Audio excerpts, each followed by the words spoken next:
morning, everybody. I'm over here dancing to the intro music. Audrey here, your data gal, hosting Be Growth Driven. Chelsea Matthews is joining me today. We have kicked out the husbands. It's girls only today. So we're excited to chat about business and life with Chelsea. How are you doing this morning, Chelsea? I'm great. Thank you so much for having me. I'm really excited. We were kind of having our own, we had our own interview conversation already, and now we can just invite everyone else in on the conversation. Crash our conversation, our girl chat. Yes. So let's start talking. Introduce yourself, Chelsea, and let people know who you are if they don't know you. Hopefully they saw our previous show with the husbands, but if not, this is our show. So introduce yourself. Okay, so I'm Chelsea Matthews, and I have a life insurance and financial services agency with my husband, Martin Matthews, and we have a combined 19 years experience between the both of us. We've also written this book, Let's Fight About Money, helping couples communicate about money, handle conflict, and build an unbreakable financial house. And, really our goal in our business is to help people build, like I mentioned, an unbreakable financial house so they can handle anything that comes their way financially. And we really want to make learning about money fun and easy to confront and handle. And so I'm also the mother of about to be a 16-year-old son. And I live in Georgia, and my husband and I are just growing and expanding our business and our life together. Very good. Very good. I love the book too. It's written in a way that is very positive, and that's what you got to have when it comes to talking about money and planning. Yes. You mentioned that a strong house. One of my favorite scriptures is about building a strong foundation, not in the sand, building a good foundation for your family, your spiritual life, yourself. Mm-hmm. And I think that goes hand in hand with it, that you got to be able to have the conversation and build it strong from the base up. So I appreciate you bringing that up. Let's start with, how did you get into the financial industry? I'm sure you didn't set out to start there, or probably when you were 16, say, I'm going to be a life insurance salesperson and do financial planning. So tell us. Yeah, no, that wasn't my dream growing up. I wanted to be a famous superstar, but I couldn't really sing or dance. So I actually was an acting major. I was a theater arts major for a while. And then I met William's biological dad, and we moved to Las Vegas. I got into real estate and a whole bunch of other things. But actually, when I was 18, I started working for E-Trade Securities, which is like an online investment company. Okay. And that was really my first introduction into the financial industry. And I was the youngest person to ever work there, and it was fun and exciting for a while. But then I decided I hated sitting at a desk. I hated staring at the computer and talking on the phone all day. And so I was like, this is not what I want to do. And so I went and kind of tried a bunch of other things. And then, fast forward to becoming a single mom. And I was a single mom for 7 years. And I had tried all these different things. And I realized, I was trying to find a balance between financial success and family success. And I felt like I was failing at both. I was either making money and not spending any time with my son, mm-hmm. or I was spending time with my son and I was broke. And I hated it. I was stressed out, and I knew there had to be a better way. And I also it became very important when I became a parent that I'm not only doing these things for myself, but I'm setting an example for my son. And at that time, being a single mom, I was mom and dad. So everything I was doing was the example for him how to do life. And I wanted him to have all the successful tools in life to be able to have, create any kind of life he wanted. So I thought, okay, I got to do something. Like some of these things that I didn't do for myself, I realized I got to figure this out so I could teach him. And so that's really how I went on this journey, this search of how do I create financial and family success? And yeah, you saying that I would love to see in the chat how many people could relate to that, because I feel like that struggle, are there still days where you feel like that struggle is kind of real? Oh yeah, I mean, I feel like I'm failing at all of it still sometimes, but it's always about learning and growing and doing better. Yes. If you can, we like to have wins every day. If you can have a win and hopefully have a win, we talk about wins for our clients, wins for personal life. So again, balancing it all out. But I'm sure, especially when the kids are little, that is something I think all moms probably feel. Absolutely. Absolutely. So Yeah. And I felt like if I could figure it out for myself, not only could I be a good example for my son, but I could help other single moms and other families to figure it out, because I know I'm not the only one. yes. And I love, you said this on our previous podcast, and that's why I wanted to bring it up here. I appreciate that you said you realized you needed to do something and you did the work on yourself first. Yeah. That's huge, because most of us might realize something and then not take the action needed. I always think my mom always used this example in marriage. What do you bring to the table? In friendship too, what do you bring to the table? So the biggest obstacle is realizing you need to work on yourself so you have something of value to bring. So when you brought that out, I would love for you to share a bit more on that, because I'm sure it wasn't overnight, and I'm sure it took discipline and consistency. So tell us a bit about that. So I spent about a year probably like getting really clear on what type of relationship that I wanted, because being a single mom, and before I met Martin, I had like all the bad relationships. I met all the wrong guys. And so by that time I realized I don't need a man. I can take care of myself. I can take care of my son. I'll be mom and dad. I don't trust men. I don't need men. And so then over time I realized, hey, I could also be cheating my son out of the experience of having a male role model, a male figure, a father figure in his life. And so I was at a personal development seminar, and there was an exercise. This guy said, close your eyes and imagine, like, what is the one thing that's missing in your life? And surprisingly, a father for William popped into my head, and I thought, oh, why did that? Like, I don't want a relationship. I don't need a man. But I realized, because I was so stuck in that I don't need a man, that I was forgetting about what that meant for William. And so I thought, okay, well, maybe I don't need a man, but William needs a father. So what kind of man would I want in William's life? It all started about William, because I wasn't doing the things for myself that I needed to. And so I started thinking, well, what kind of man would I want in William's life? And I started thinking about the different characteristics and, what kind of personality and where in their life and success and, emotionally, spiritually. Yes. And so I literally wrote a list, and then I thought, okay, well, if I were to have a relationship too, like, I'll throw in some things, that I would want as well. And so I started thinking, it was kind of like the law of attraction. Okay, you get clear on what you want and you think about it and then you attract it. But then there was like this realization I had is, oh, if I'm going to how am I going to attract this person?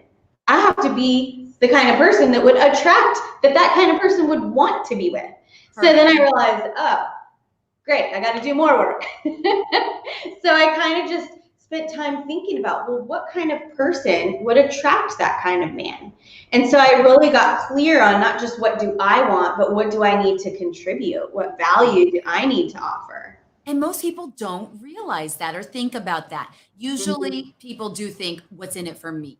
Now, what can I bring? So I love that you had that realization and share it and talk about it. So thank you for sharing that. So along that path, what led you to financial planning as the path you wanted to take for your success? Yeah.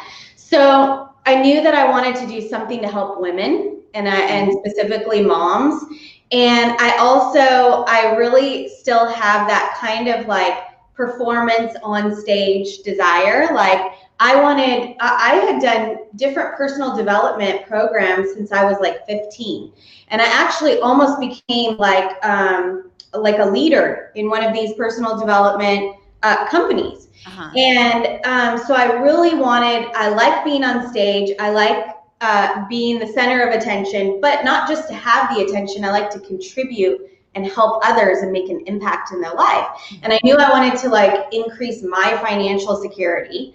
And so I was like, okay, I don't know exactly what I want to do, but I had these things in mind. I wanted to help women. I wanted to be on stage. I wanted to increase my financial success, give these tools to William. And so I started doing different courses, different personal development courses, reading books, doing seminars, and I met this group of financial advisors at one of the events. And I learned that they were strengthening their finances, learning how money works for them, and also teaching other people, you know, these tools and helping them implement.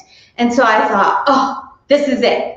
This is it, because I can get my money right, I can help others get their money right, and help families create the financial freedom to have family success as well. And so that's kind of what set me on my journey in the financial industry. Nice. And that is a big thing.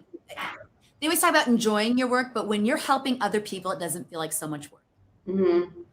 And might I say, helping moms, I got life insurance once I became a mom. I didn't think about it before. As a woman, I didn't think about that. But then I'm like, okay, this is probably morbid, but I told my husband, I'm like, if something happens to me, you have to hire someone to cook, to clean, to take care of the kids, to do everything I do and provide for the family. So you're going to need some help. Get me some insurance. So exactly, you could help moms, single or not, in this industry. And that's something, what you just brought up is something that not a lot of people think about. A lot of, you know, the breadwinner in the relationship usually thinks, oh, I need to get life insurance to replace my income. But if there is a spouse or partner that's at home, they don't think about, because they're not actually bringing in money per se. But that would, if you had to pay somebody else to do all of those things, it would not be cheap. Mm-hmm. And then also the thing that people don't think about is, if something happens to your spouse and you're the breadwinner, you're probably not just going to go right back to work. And even more so, a lot of times people don't actually pass away, but they might get sick or hurt. And so that affects them being able to work. And then it also increases medical expenses. Medical expenses are the #1 cause of bankruptcy in families, and they don't think about it. They just think about life insurance for death. But it's even more financially impactful, you know, sometimes when somebody gets sick or hurt. So those are all things that are really important things to think about. And like I said, we like to make learning about money fun and easy, because talking about these things can be kind of heavy and serious and scary to confront. But we like to lighten it up. And the sooner that you can think about it and put it in place, the less you have to worry and stress about it, because you know you have it taken care of. Exactly. So let's talk about that. There's core financial principles that you guys help teach people. So can you give us a few good tips or a few pointers? Share what is a value that you have to share. Sure. So we talk about building an unbreakable financial house, and there's 6 building blocks to your financial house. Everyone's building a financial house. Some people have a financial shack. Some people have a financial mansion, and it just depends on where you are and where you want to go. So there's no like specific investment or one thing that everybody should or shouldn't do. There are core financial principles, and these are these 6 building blocks that if you take from where you are and then you figure out where you want to go and you implement these things to help identify and eliminate risks along the way, the better you're going to be and the faster you're going to strengthen your financial house. So the 6 building blocks, I'll mention what they are. And then when we meet with people, we go through each of these building blocks and we help them identify exactly where they are, where they want to go, and how to get there. Perfect. Okay, so shoot us the 6. Okay, so building block #1 is cash flow. This is the money coming in and going out. And the biggest thing to focus on here is increasing your cash flow. A lot of people want to focus on decreasing their expenses, but you can only decrease your expenses so much, like to 0, right? And I want to grow and expand. So we always want to focus on how can you increase your cash flow. And then #2 building block is debt management. And this one is a very emotional topic for people. And the important thing to know about debt management is that there's good debt and there's bad debt. And you got to know when to use it and how to handle it. And then building block #3 is reserves. And this is really, really key to strengthening your financial house. And we call it reserves for a very important reason. We don't call it emergency fund, because what you think about, what you focus on is what you see and what you attract. And so if you're putting away for an emergency fund, you're going to have more emergencies. But if you're putting away for reserves, you're building reserves. And as you build that, if things come up, they're not so much of an emergency because you planned for it. Right. And maybe you would spend emergency money for not real emergencies, but reserves you hesitate to touch. Right. And this is so key because we saw just throughout this pandemic, what separated people from surviving and not surviving financially is reserves and cash flow as well. But a lot of people, even making a lot of money, they were like financially destitute really quick because they didn't have anything in reserves. And so if their income stopped, they had nothing to draw on. So that one is really, really important. So this would prevent that paycheck to paycheck mentality or lifestyle. Exactly. And then building block number 4 is proper protection. So this is where like the proper types and proper amounts of life insurance, health insurance, this is really, really, really key. It can help complete a family's financial plan, whether all of those members are there or able to create income or not. So it really just helps you continue and complete your plan, and also continue on and on and on generations to come when people talk about generational wealth. Yes. And then building block number 5 is build wealth. So these are really understanding the 3 enemies to your wealth and what are good ways for you in your specific financial situation to invest in or how to build wealth. It's like one question that we always get is, what's the best investment? But it really, really, really depends on where you are, what your financial goals are, and then like, what's the best way to get there?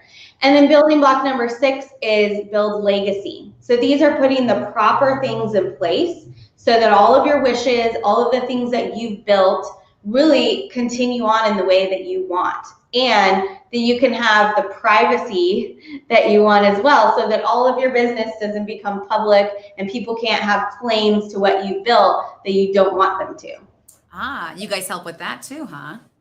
Wow. Yes.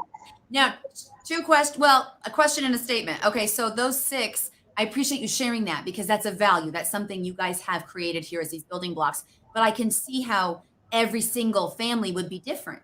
Yeah. The consultation, the advice, the decisions you make would be different for everybody depending on those building blocks. So I appreciate you sharing that. Sure. My question. Oh, now I forgot it. I always do that. I talk about my question. Oh, got it. Would this also work for businesses? Do you guys service businesses or just families? Absolutely. Yes. Businesses and families. And building an unbreakable financial house, it works for business and it works for family because these core principles all need to be in place for a business to run successfully as well and to be financially strong and secure. And then the business feeds the family income, right? And so it's really just taking that, applying it to your business financial situation and goals and your family financial situation and goals. So we apply these building blocks in our our personal financial at home and in our business as well. And there's a lot of key things too, even when it comes to life insurance. You can have life insurance on key people in your business.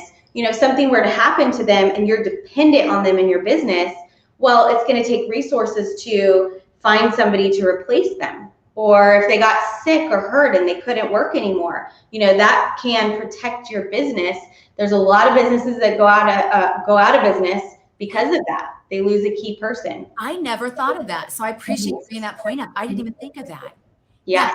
What made me click and think after it was the 6th building block about building a legacy, because 2 of the things we've heard recently is, will your business outlive you? Are you building your business that way? And the second thing is, if not, your business isn't a business, it's a hobby. Right. I never heard that before. That was a new thought about a week or 2 ago. And I'm like, that's interesting because businesses are built for the benefit of the clientele, and they should be built in a way that they can continue on and continue to benefit. So that helps continue that. So I appreciate you bringing that point up. Yeah. And I would add too that businesses also are there to benefit the employees, the people who help to build and keep the business going. And one of our goals right now is getting into what we call phase 2.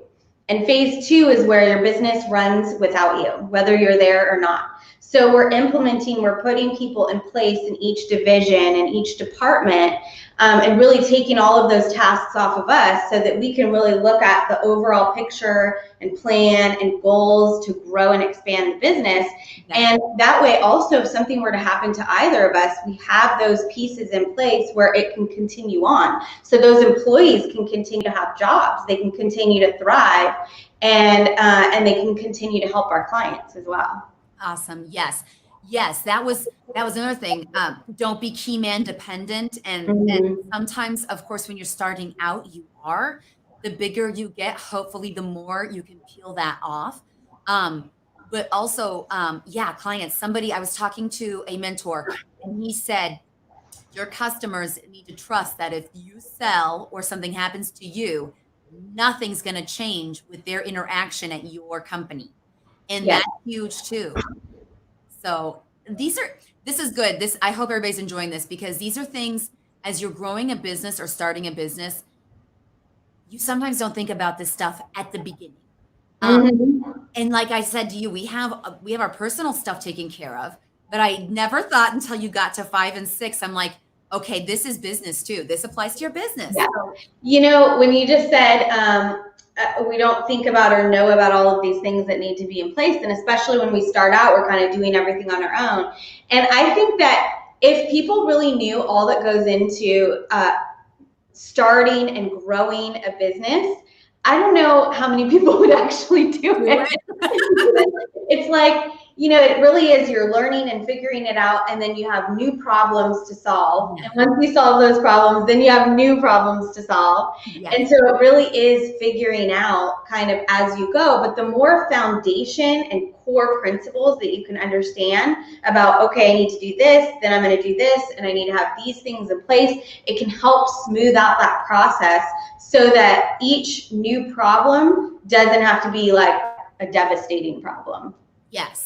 Yes, that's the goal when you're running a business. Because in the beginning, I think everything is a fire, it seems, and then eventually things calm down. It's never all. I don't know if it's ever all figured out and smooth. I think huge companies like Johnson and Johnson. Okay, so the top guy running the place, if he goes on vacation, they're still running. I got that. But in the end, are there still hiccups? Are there still board meetings and things to solve? Yeah, there's always. As long as there's people in business, there's always going to be something. If it was all figured out, it would be boring, because that would mean you're not growing or expanding. Exactly. And that's always part of growing and expanding. Once you figure one thing out, that's why it's always changing and there's new problems, because once you figure, oh, okay, I got that figured out, I can do that, then it's like, okay, what else can we do? You know, if you're not doing that, then you're just staying the same and you're eventually going to go down. So you guys are going to be a great resource for companies starting out, and families too. Because they always have that expression, work smarter, not harder, but sometimes no one's teaching you how to be smarter. This is some of the ways you can be smarter. Your book, your principles, all of this goes into that, I think. Yes. Yeah, absolutely. I agree. Perfect. So what are the next steps for you guys? I know life isn't all business, but business and life, they commingle. So what are the next big things for 2021 for you and Martin and the family and the business? So, well, with our son, he's going to be turning 16 in 2 weeks. So he's really become so independent. You know, he's looking at getting a car, and he's looking at, getting a job or coming and working with us. And really just kind of navigating, it's so cool to see him really become his own individual. And learning as a mom, I always want to be so supportive and positive, but also learning where to kind of pull back and allow him to make his own decisions, even if it's something that I may not totally, agree with or something. He's got to figure out his own way. And so navigating that is interesting and, stressful sometimes and fun. And then Martin and I, we spend a lot of time together. We are married, we're in business together. We used to go to the gym together too, but now we actually have different workout times. But we've really been focusing on growing and expanding our business, bringing in a team. We've had before a lot of people remotely, all over the country. And so now we really are building people in-house so that we can all really get on the same page. Yes. We can have structure, procedures, policies, and we're building out, like I was saying, in each department, in each division, like basically every task that we do, you know, we're gonna have somebody in charge of that. So we're really documenting all of the processes, all of the things that we do. We're putting our training in place and really looking for good, great team members that want to grow and expand with us. And then also, you know, trying to sprinkle in some, you know, couple time as well. You know, we have date night every Friday, so we try to disengage a little bit from business and parent life. But then we usually end up talking about, you know, William or business, because it's who we are. And that's one of the reasons that we knew that we were right for each other, because we started talking about our goals and our dreams and the impact that we wanted to make in our life and in the world. And it was so aligned that, you know, it's not like, oh, we got to talk about business. It's just, we talk about it all the time. And we're always like looking at ways that we can grow and expand and make things better and help our employees and help our clients. And so it really is a lot about how can we grow this thing as big as possible, as fast as possible. And then we also do want to create more time to be able to travel. I love the tropical islands. So I want to travel to like every tropical island. But I'm always thinking business minded, because I'm like, okay, what kind of events could we do on tropical islands? Okay, what kind of, can we do a client, you know, a client getaway? Yes. So I'm always looking at how can we do the things that we want in life and also like make it profitable. Yes. Well, and one of the things we've done, I was going to say two things if I don't forget and talk too much. Joel has us set up so that we can work remotely because, well, we already kind of were before COVID and Zoom and Teams. But then especially he's like, if we want to travel and need to work, we need to be set up to do that. So we've set ourselves up completely, like he's traveling right now and still working, and that's how we roll. So we can go somewhere and do that. And of course, I just already forgot the other point. Date night. Okay, so before Joel and I were in alignment. So I worked with Joel. For a few years, I did not. I had my own business because we realized we were not working well together. Yeah. And now we're together again working. And before, part of the reason it didn't work well was he would talk about business all the time. And I did not want to talk about work when I wasn't at work. Yeah. And so as you mature, as life shifts, as you go through things, we're the same way now. On date night, we went to a place that's outside open air, and we were having some wine and listening to live jazz, and we're talking about work. And I'm like, it is Saturday night at 10 o'clock, and we're talking about stuff. But it is top of mind. It is part of your life. It is who we are. It's what fuels us. Yeah. Yeah. And I appreciate you as far as talking about building a team. You're trying to help people the same way your team helped you. When you found your people and you're like, this is it, you're doing the same thing for them, and they're going to do it for somebody else, still helping people. I love this. Yeah. I love this. It's really rewarding being able to bring people into our business, and especially when it was more just Martin and I, but then to bring more people in that could get excited about what we're doing, that could help us get our message out further and help more people, and also to see them grow and expand, you know, as a person is so rewarding. It's like we can have an impact in so many people's lives, not just our clients, but also the people who are part of our company. Yes, I love it. I know for me, we had talked offline about GrowthCon, going to, lots of different conferences that can help you personally, like you said, personal development and business-wise. But one of the biggest things I noticed when I went to GrowthCon 2 in Vegas, and you guys were there too, I was still new to working with Joel and working here. And it was like a mindset shift of, instead of how can I sell you, it's how can I help you? And that helped me because my sales style is service, customer service. What can I do for you? How can I help you? And when you come at it from that angle, it changes your attitude. It changes how you help people, how you work with people. And it makes it more fun. It makes it want to help somebody. If you don't want to help somebody, I don't want to work with you. Yeah. No. And you know what really helps make that easier and easier is the more financial success you can create for yourself, the more confidence that you have, and the more that you feel like you have to offer. Whereas when you're struggling or just getting started, it's like, oh my God, I got to make a sale and I got to get this from this person. And so you're just focused on what you need to get. And so the more, you know, obviously you've got to be able to make sales and profits and stuff to be able to create that. But the more financial security that you can create for yourself, the more you have to give, the more value that you feel like you have to offer, and the easier it is to, you know, just look at how can I serve you. Yes.